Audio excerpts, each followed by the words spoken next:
Muy buenos días, estimados alumnos del Centro Preuniversitario de la Universidad Nacional Mayor de San Marcos. Les habla la profesora Mer Rivera. Muy buenos días. Vamos a iniciar esta semana, la semana número 15, mis queridos alumnos, con el curso de habilidad verbal. Muy bien. Siendo las 10:05 del día miércoles 17 de agosto, vamos a exponer el siguiente tema. Para ello, vamos a compartir la pantalla. Por favor, me cercioro de que se escuche bien. ¿Se escucha? ¿Se me escucha bien? Sí, maestra, sí se la escucha. Muchísimas gracias, Piero. Muy buenos días. Entonces, voy a compartir con ustedes el siguiente PPT. Ahí se ve, chicos. Ustedes me indican, porque yo ya no puedo veros a ustedes. El texto literario, ¿se ve? Sí, maestra, sí se ve. Perfecto. Muy bien. Muchísimas gracias. Un momento.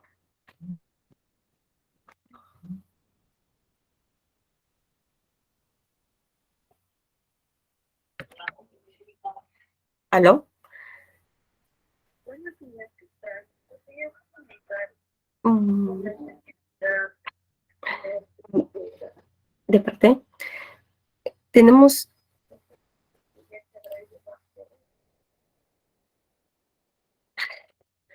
Bien, chicos, entonces tenemos el texto literario, ¿correcto? El texto literario. Bien, vamos a abrir acá la pantalla. Un momentito, está cargando, me parece. Ya está. Estimados alumnos, miren acá, observen, tenemos el texto literario y el texto literario. Bien, estamos en la semana número 15, rápidamente ha pasado el tiempo y estamos ya a puertas de terminar nuestro ciclo que nos enfoca, nos acerca más a nuestros objetivos académicos, ¿correcto? ¿Sí, chicos? ¿Me confirman, jóvenes? Sí, Miss. Efectivamente. Miren, ya estamos 15 semanas. En estas 15 semanas, los estudiantes ya tienen una forma. Ya no estamos como en la primera semana que estábamos en una experiencia nueva, sino ya aquí ya su experiencia ha sido fortalecida por estas 15 semanas que vamos a desarrollar, que hemos desarrollado y que hemos inculcado en sus mentes. Por tanto, el conocimiento que ustedes tienen es someramente importante. Vamos a continuar, mis queridos alumnos, con el siguiente tema, el texto literario. El texto literario es una construcción verbal en la que el lenguaje es usado con fines estéticos. ¿Qué significa estéticos? Estética tiene que ver con un lenguaje que nos sirve para deleitarnos, lo estético, lo hermoso, la belleza, está vinculado a la belleza. Estético es belleza, ¿sí? La práctica de la literatura refiere siempre una síntesis estético-lingüística de experiencias existenciales, culturales e históricas, de las que el escritor se hace un intérprete. Por ejemplo, nosotros tenemos aquí el famoso dueto, ¿no? De, perdón, está un poquito mal de la garganta, Shakespeare, ¿no? Siempre los amantes enamorados, ¿no? O de Egipto, o este de acá es el famoso Indiana Jones, ¿no? O Sherlock Holmes, ¿no? Sherlock Holmes. Entonces, tenemos aquí el texto literario y este texto nos ayuda de alguna otra manera a sintetizar nuestras experiencias existenciales, culturales e históricas, de las que el escritor es un intérprete, ¿correcto? Siguiente.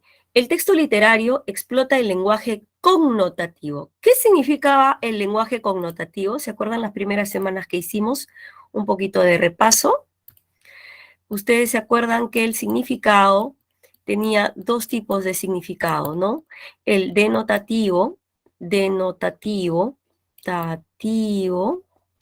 que era un lenguaje real, objetivo, y el connotativo, discúlpenme, mi pulso está fatal, es horroroso.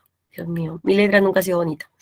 Connotativo, que es más subjetivo, es un significado que se desprende del denotativo, ¿correcto? Es un significado ampliado, ¿correcto? Es un significado ampliado, ¿no? Es un significado bastante subjetivo que depende del del contexto, ¿no? Del contexto, que se llama connotativo contexto. Jóvenes, ¿hasta aquí se entendió? El texto literario explota ese lenguaje ampliado, connotativo. A través del aprovechamiento de este nivel de lenguaje, la literatura se convierte en una experiencia profunda del mundo.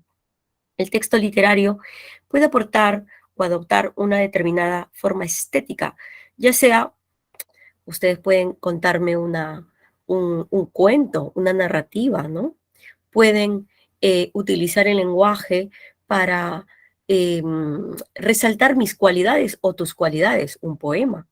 O puede ser también para resaltar algún aspecto de la vida del ser humano, ¿no? Y ese puede ser teatral, dramático, ¿no? Entonces, ya sea narrativa, poética o dramática, utilizamos el lenguaje literario para justamente eh, complementar ese aspecto que tiene, ese aspecto lingüístico que tiene el ser humano, ¿vale? Entonces, la literatura asume caracteres institucionales en una sociedad y la acompaña irremediablemente cierta actividad crítica o teórica. El texto de crítica literaria desempeña entonces la tarea de interpretar la obra y de esa manera orientar al público lector con sus juicios. También nos familiariza con el texto, nos ayuda a recuperar el sentido primigenio. ¿Qué cosa es primigenio? Prístino, el sentido original, el sentido principal, inicial, con el que fue escrito y forma el canon literario de una determinada cultura. ¿Correcto? Ese es el texto literario. Características del texto literario. Aquí Becker nos mira y nos dice libertad creativa. Plena en cuanto a la composición, la forma, el estilo, el tono del texto. Puede ser un texto triste, alegre, amargo, irónico, festivo. La libertad creativa. Nosotros podemos crear de manera literaria todo lo que se nos venga en gana realmente, todo lo que se nos pase por la cabeza. El empleo de figuras literarias, eso ya lo han visto en el curso de literatura, como la metáfora, la metonimia o el símil, para enriquecer el texto y avivar la imaginación del lector. Oh, no puedo vivir sin ti, tú eres como ese aire, eres como, eres como esa ese aliento de Dios, ¿no? Entonces podemos utilizar figuras literarias, metáforas, ¿no? Tus ojos, ¿no? Tus ojos son como dos lagos en los cuales quiero nadar, ¿no? Entonces, etcétera, ¿no? Figuras literarias. Manejo de los recursos discursivos. La narración, como la narración, la descripción, el diálogo, la exposición o la argumentación para conducir el texto, ¿no? Los recursos literarios o discursivos que tenemos. Y la naturaleza ficticia de que está hecho el texto literario. Porque recuerda que un texto, correcto, literario, en este caso, cuenta con una naturaleza ficticia. ¿Qué significa ficticio? Que no es verdad, pues, ¿no? Que no es verdad, que no es una realidad, que yo no te estoy contando un hecho de la vida real, más que lo único que estoy haciendo es una interpretación de los hechos, ¿sí? Es como, por ejemplo, 100 años de soledad. No van a creer que nace un niño con cola de cerdo, ¿no? Al final de la novela de nuestro famoso Gabriel García Márquez, ¿no? No van a nacer con un niño de cola de cerdo. Él está dando una interpretación, es ficticio, es una naturaleza ficticia. Y bueno, entonces ya he explicado esta parte de el concepto de la cuestión literaria, del texto literario. Vamos a pasar a nuestro PPT, que está bastante amplio, porque debido a que como los textos literarios siempre son bastante ampulosos, largos, extensos, entonces vamos a... Un momentito, por favor. Voy a grabar el PPT. No se nos vaya a ir. Vale, ahora sí. Igual vamos. Un minuto. A ver. Bien, tenemos acá Centro Preuniversitario Habilidad Verbal, sección A, texto literario, ¿vale? ¿Se ve, por favor? Sí, sí se ve. Muy bien, muchísimas gracias, mis queridos alumnos. Ustedes son lo máximo. Yo espero que se acuerden de su humilde profesora cuando ya ingresen a San Marcos. Que ya estamos presenciales, ¿ah?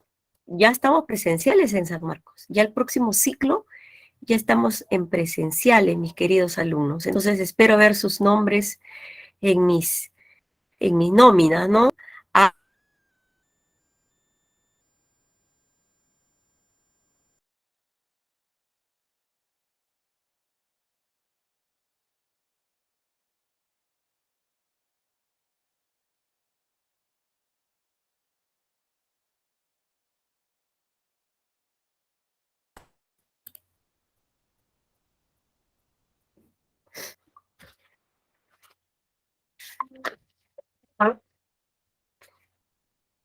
disculpen, chicos, creo que se fue la conexión, ¿no? Sí, pero ya volvió. Por segundos, por segundos. Sí, voy a cambiarme tengo Movistar, pero hasta ahora no me quieren dar solución. Qué terrible. Voy a ponerme Win, creo, porque la verdad es que es el peor servicio que he tenido. Este año es terrible. Bueno, y modo, paciencia. Pues bueno, como seguía comentándoles, espero que todos vosotros estén, Robistar, sí, espero que todos ustedes, Luciana, Mayel, Malú, estén pues María Claudia, Milagros, Nicole, Pierre, Piero, Alexandro, Piero, Rodríguez, Renzo de los Santos, Roxana, Sebastián, Suemi, todos estén en las clases que yo dicto en San Marcos. Espero verlos, espero que ustedes logren este objetivo. Los animo, los exhorto, los animo también y los estimulo para que no, por favor, no claudiquen. Ya estamos en la semana 15, falta poquito, falta muy poco para terminar nuestro ciclo. ¿Hasta qué semana tenemos? A ver, chicos, si están en onda. ¿Hasta qué semana? 18. 18. Entonces, 18. Faltan 3 semanitas. 3 semanas que son casi nada, que es casi nada realmente. Son 3 semanitas y vamos a ver cuáles son los frutos de nuestro apercibimiento, de nuestra estructura de estudios. Entonces, ánimo, jóvenes, San Marcos no es fácil, nadie les dice que es fácil San Marcos, al contrario, se tiene que andar de a poquitos en San Marcos, no es fácil. Entonces, pero no imposible, ¿no? O sea, no es fácil, pero imposible no lo es. Entonces, hay que seguir con el camino ya trazado. Ustedes ya tienen el camino trazado, solamente falta que caminen ello, nada más, caminar el camino, valga la redundancia. Entonces, vamos a continuar con la siguiente etapa, que tiene que ver con la semana 15, habilidad verbal, sección A, texto literario, como ya lo había mencionado y les había hecho una pequeña exposición de lo que significa el texto literario, ¿no? El texto literario nos sirve ¿para qué? Para entretenernos, para activarnos y para que definitivamente utilicemos los conocimientos del mundo, los conocimientos culturales que nosotros tenemos, sociales, culturales, humanos, y podamos traspasarlos en algo que es totalmente ficticio, ¿no? En algo ficticio, ¿no? En algo, puede ser en una narrativa, en un poema o en un drama, ¿no? Entonces, aquí tenemos textos literarios, el texto A, tenemos el texto A, que está un poquito más amplio, pero sencillo de leer porque es narrativo. Luego tenemos el texto B, que se llama Relato del Goliardo, Relato de Goliardo, y tenemos el texto C, ¿correcto? Que es de T.S. Eliot. Entonces, vamos a ver el texto A, ¿correcto? Vamos a leer el texto A, el texto B, Relato del Goliardo, y el texto C, ¿correcto? Porque nos queda un texto más, pero eso lo dejamos ya al final. Y en estos 3 textos espero que haya unos 20 minutos, si no, ampliaría el tiempo para la lectura. ¿Correcto, jóvenes? Entonces, en la sección A, leemos el texto A, B y C. Y para ello, 20 minutos, nos vamos midiendo el tiempo, son 10:20, ¿correcto? Entonces, a las 10:40 retornamos. ¿Les parece? ¿Estamos claros? Sí, Miss. Muy bien, mis queridos alumnos. Entonces, adelante.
Jóvenes, continuamos.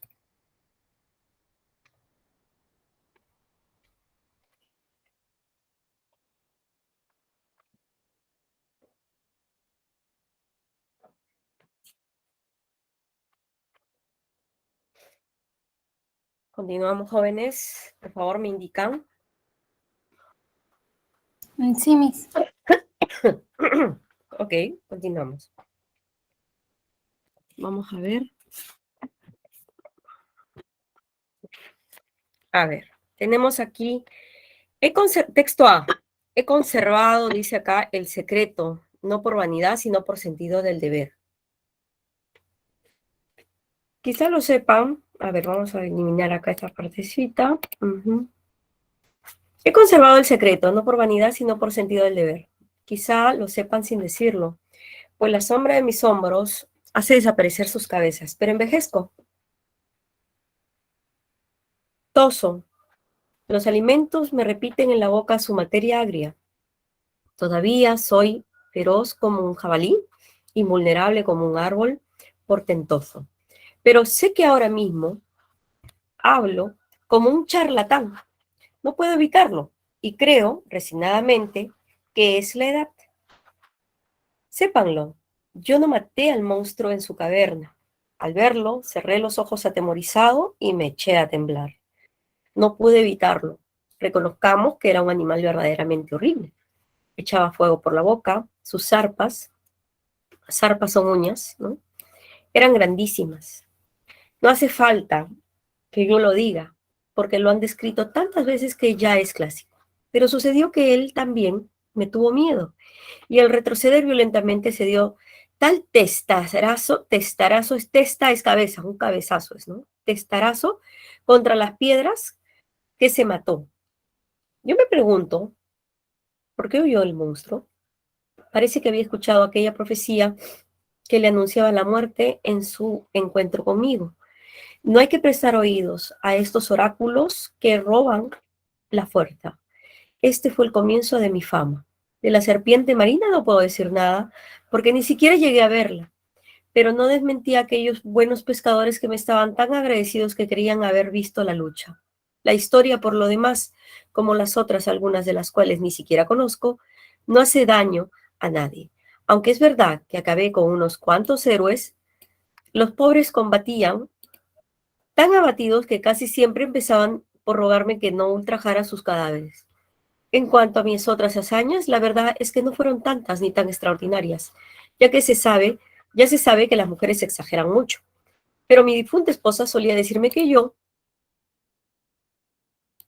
vamos a ver aquí, ajá, ahora sí, que yo no era nada más que un hombre como todos y aún inferior a su primer marido. Muy bien. Entonces, tenemos aquí centralmente el texto puede ser descrito como que es un soliloquio.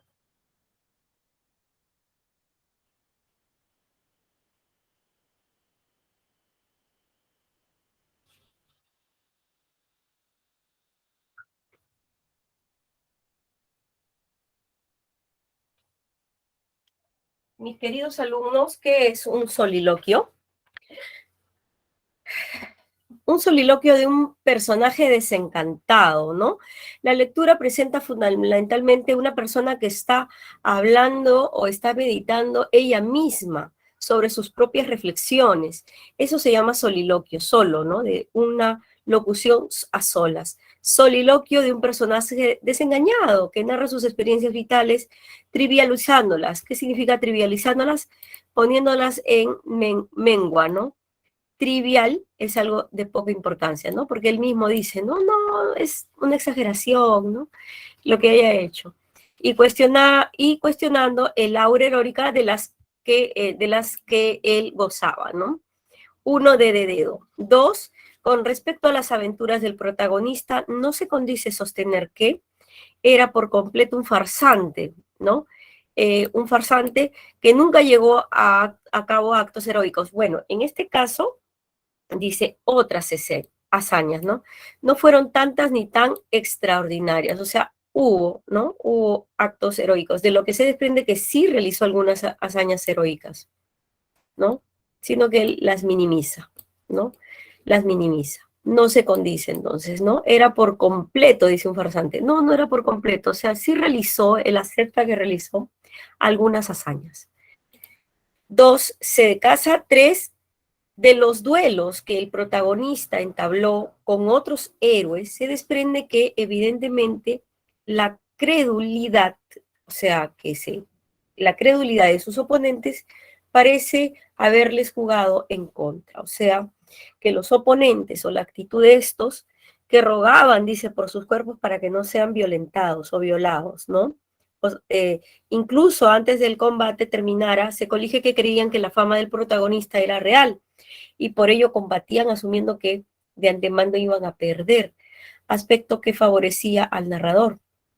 Por tanto, la credulidad de sus oponentes, o sea, los oponentes creían que él era invencible, ¿no?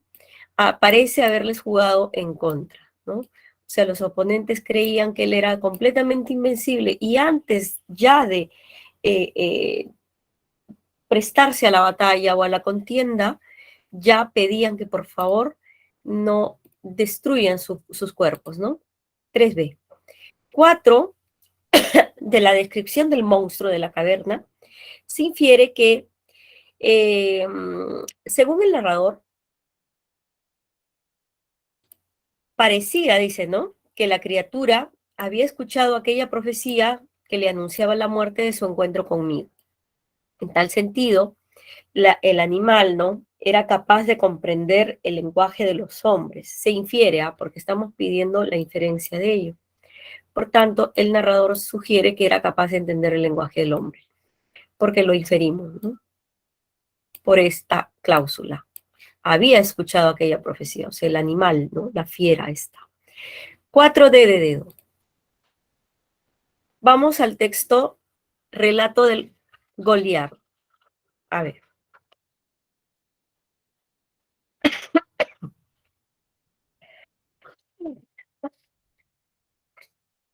Este clima está horrible.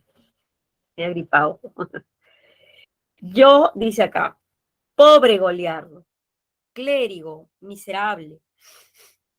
Dice acá, errabundo por los bosques y los caminos para mendigar, en nombre de nuestro Señor, mi pan cotidiano, he visto un espectáculo piadoso y he oído las palabras de los pequeñuelos. Sé que mi vida no es muy santa y que bajo los tilos del camino he cedido a las tentaciones. Los hermanos me dan vino, ven de sobra que estoy poco acostumbrado a beberlo, pero no pertenezco a la secta de los que mutilan.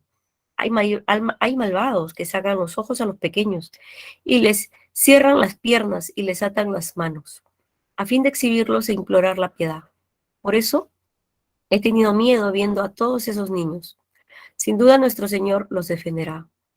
Hablo al azar, o sea, al destino. Hablo al destino, al azar. Porque me siento lleno de alegría. Río con la primavera y con lo que he visto. Mi espíritu no es fuerte. Recibí la tonsura de clerecía a la edad de 10 años. Y he olvidado las palabras latinas. Soy como la langosta, porque salto aquí y allá, y zumbo. Y a veces abro unas alas de color y mi cabeza menuda es transparente y vacía. Se dice que San Juan se alimentaba de langostas en el desierto. Muchas tendría que comer, pero San Juan no era un hombre hecho como nosotros. Estoy lleno de adoración por San Juan, porque era errabundo, errante, y decía palabras sin hilación. Me parece que debían ser más dulces. También la primavera es dulce este año. Nunca ha habido tantas flores blancas y rosas. Los prados están recién lavados. Por todas partes resplandece la sangre de nuestro Señor sobre los setos. Los setos son los hongos. Setas son hongos. Nuestro Señor Jesús es color de lirio, pero, o más, su sangre es bermeja. Bermejo es rojo. ¿Por qué? No sé. Debe de estar en algún pergamino. Si hubiese sido experto en letras, tendría pergamino y escribiría en él. Así comería muy bien todas las noches. Iría a los conventos a rezar por los hermanos muertos e inscribiría sus nombres en mi rollo. Transportaría mi rollo de los muertos de una abadía a otra. Es cosa que complace a nuestros hermanos, pero ignoro los nombres de mis hermanos muertos. Tal vez tampoco nuestro Señor se cuide más de saberlos. Me ha parecido que todos esos niños no tenían nombres, y es seguro que nuestro Señor Jesús los prefiere. Llenaba la ruta como un enjambre de abejas blancas. No sé de dónde venían. Eran peregrinos pequeñísimos. Llevaban bordones de avellano y de abedul.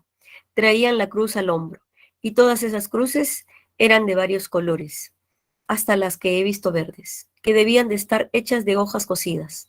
Los niños salvajes e ignorantes vagan hacia no sé dónde. Tienen fe en Jerusalén. Pienso que Jerusalén está lejos y nuestro Señor debe estar más cerca de nosotros. No llegará a Jerusalén, pero Jerusalén llegará a ellos, como a mí. El fin de las cosas santas está en la alegría. Nuestro Señor está aquí, sobre esta espina enrojecida y sobre mi boca y en mi pobre palabra. Porque pienso en Él y su sepulcro está en mi pensamiento. Amén. Me acostaré aquí al sol. Es un lugar santo. Los pies de nuestro Señor han santificado a todos esos niñitos blancos que portan la cruz. En verdad, yo se lo digo. Tengo mucho sueño. Yo se lo digo, en verdad, porque tal vez Él no los ha visto y debe velar por los pequeñuelos. Velar, palabra que está, velo, ¿no? Velar, cuidar, por los pequeñuelos. Pese sobre mí la hora del mediodía, todas las cosas son blancas, así sea. Amén. Relato del Goliardo, Vidas Imaginarias, La Cruzada de los Niños, Madrid, Valdelomar, ¿no? Muy bien. Vamos a ver este texto. El motivo central que gatilla el relato, o sea, ¿qué significa gatillar? Como el gatillo de un arma, ¿no? Está haciendo una metáfora, esta es una pregunta de metáfora, ¿no? El motivo central que desata, ¿no? El relato. ¿Cuál es el objetivo principal, el elemento principal que desata todo el relato de este narrador? Es justamente la contemplación de niños blancos, dice, ¿no? Niños blanquitos, niños blancos, errabundos, o sea, niños que están haciendo la cruzada, ¿no? Porque dice en un momento, en el texto, he visto un espectáculo piadoso, oído las palabras de los pequeñuelos. Hacia el final indica que los niños vagan hacia no sé dónde, ¿no? Portando, ¿qué cosa? Sus cruces, ¿no? Entonces, lo que llama la atención, lo que motiva a mencionar o a escribir a este narrador es justamente ver tantos niños errantes. Errabundos son errantes. Entonces, la clave sería letra D de dedo. 2, según la lógica, la palabra velar, que está al final, significa, pues, diligencia, ¿no? Oportunismo no, honestidad no, desempeño no. Diligencia. ¿Por qué diligencia? O sea, porque sumo cuidado, ¿no? En la parte final, el narrador sostiene que el niño debe velar por los pequeñuelos, o sea, debe tener diligencia. Saluda el hecho de que la divinidad debe asegurarse y cuidar de los niños. Cuidar a los niños, ¿no? 2b. 3, sobre su propia conducta vital, el narrador reconoce que sobre él mismo, ¿no? Que llega a reconocer, ¿no? Que ha cedido a la tentación, pero niega a ser una persona malvada que daña a otros seres humanos. E incluso afirma sentir compasión por esos niños errantes, ¿no? Errabundos.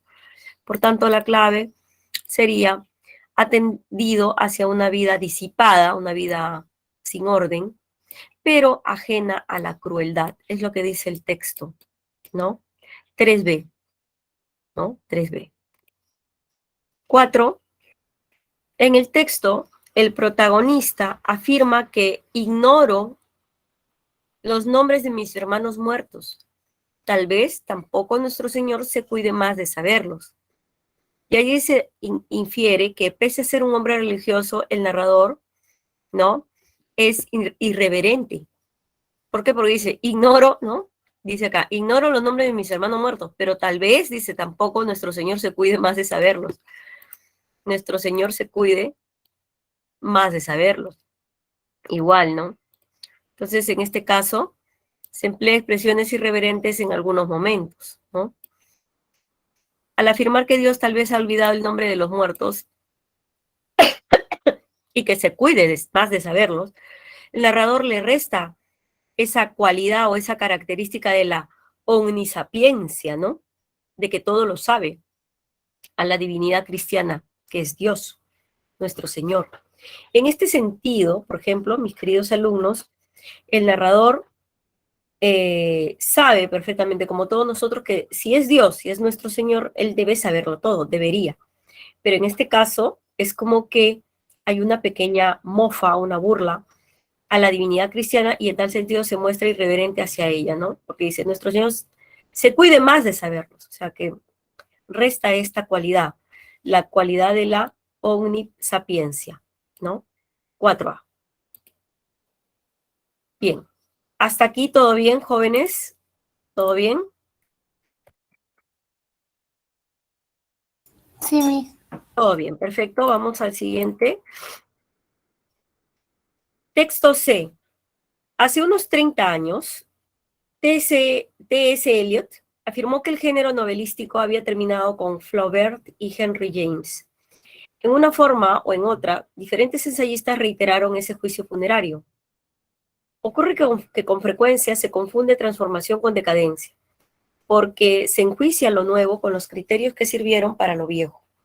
Así, cuando algunos sostienen que el siglo XIX es el gran siglo de la novela, habría que agregar el de la novela decimonónica, con lo que su aforismo se haría figura rigurosamente exacto, pero también completamente tautológico. Profesora, ¿qué es tautológico? ¿Verdad, verdad? ¿Verdad, no? Tautología. Es bastante singular que se pretenda valorar la ficción del siglo XX con los cánones del siglo XIX. Un siglo en el que el tipo de realidad que el novelista describía era tan diferente a la nuestra como un tratado de frenología en el ensayo de Jung, y por motivos muy análogos. Y si siempre constituyó una tarea más bien destinada al fracaso, la clasificación de la obra literaria en géneros estrictos, en lo que a la novela se refiere, ese intento es radicalmente inútil, pues es un género cuya única característica es la de haber tenido todas las características y haber sufrido todas las violaciones. Muy bien, tenemos este texto C y continuamos. La novela del siglo XX no solo da cuenta de una realidad más compleja y verdadera que la del siglo pasado, sino que ha adquirido una dimensión metafísica que no tenía. Entonces está haciendo una comparación entre la novela, ¿no? Entre las novelas de los distintos siglos. La soledad, el absurdo y la muerte, la esperanza y la desesperación son temas eternos, perennes. Perennes siempre eso significa eternos, de toda la gran literatura. Pero es evidente que se ha necesitado esta crisis general de la civilización para que adquieran su terrible vigencia. Del mismo modo que cuando un barco se hunde, los pasajeros dejan sus juegos y frivolidades para enfrentar los grandes problemas finales de la existencia, que sin embargo estaban latentes en su vida normal. La novela de hoy, por ser la novela del hombre en crisis, es la novela de esos grandes temas pascalianos. Y en consecuencia, no solo se ha lanzado a la exploración de territorios de aquellos novelistas ni sospechaban, sino que ha adquirido dignidad filosófica y cognoscitiva. ¿Cómo puede suponerse en decadencia un género con semejantes descubrimientos, con dominios tan amplios, vasto, amplio y misteriosos por recorrer, con el consiguiente enriquecimiento técnico, con su trascendencia filosófica y con lo que representa para el angustiado hombre de hoy? que ve la novela, dice acá, no solo su drama, sino que busca su orientación. Por el contrario, pienso que es la actividad más compleja del espíritu de hoy, la más integral y la más promisoria en este intento de indagar y expresar el drama que nos ha tocado vivir. Muy bien, mis queridos alumnos, ahí está, lo tienen ahí. Y ahora tenemos que deducir cuál es la intención de Ernesto Sábato, porque esta es una obra de Ernesto Sábato, ¿no? ¿Cuál es la intención? Pues sencillamente Ernesto Sábato, ¿no? Impugna la tesis, o sea, recula la tesis de que el periodo de esplendor de la novela ha concluido. Para Sábato, la novela no es un género difunto ni en decadencia. Es decir, no entró en declive después del siglo XIX. Por el contrario, para Sábato, consigue un desarrollo notable durante el siglo XX. Para Sábato, la novela no ha finiquitado su existencia. 1D.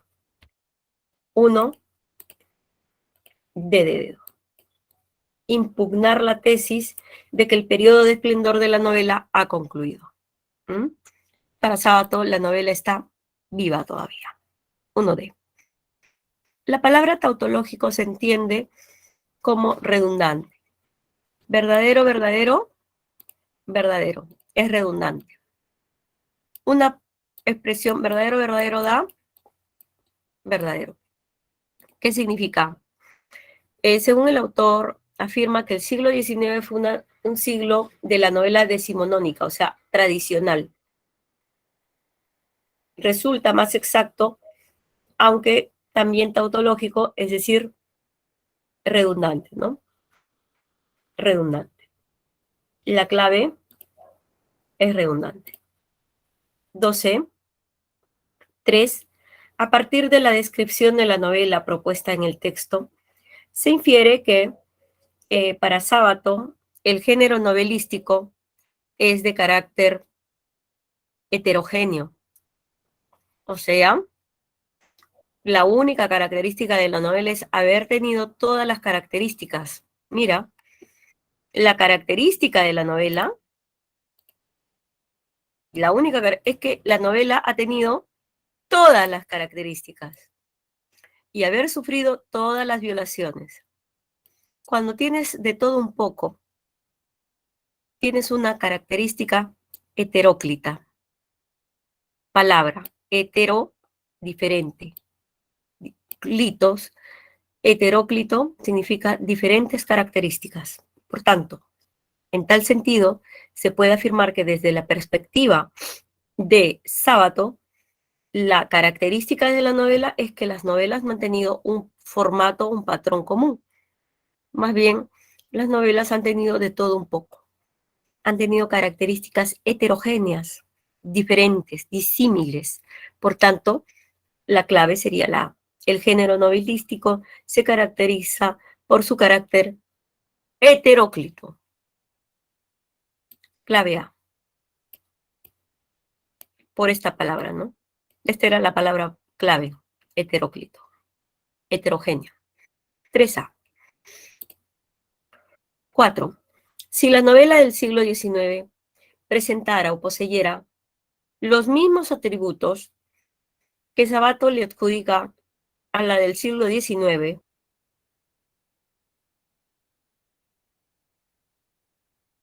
Sábato propone que este no se encuentra en decadencia, sino que atraviesa un proceso de transformación.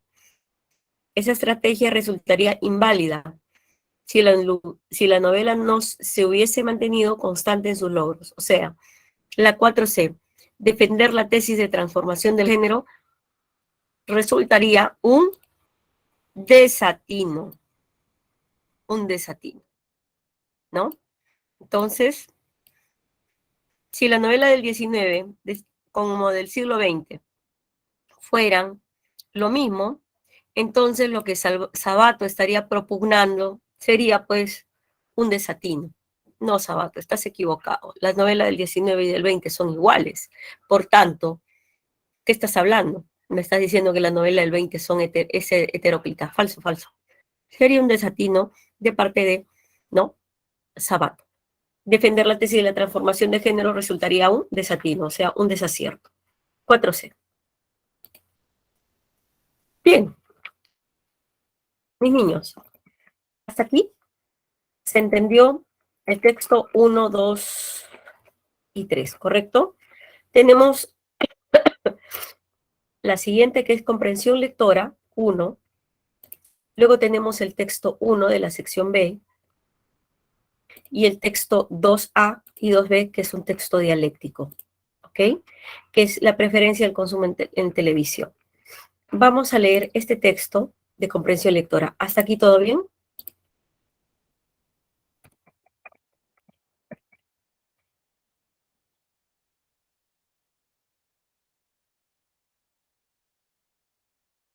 Chicos, me asustan, no me dicen nada.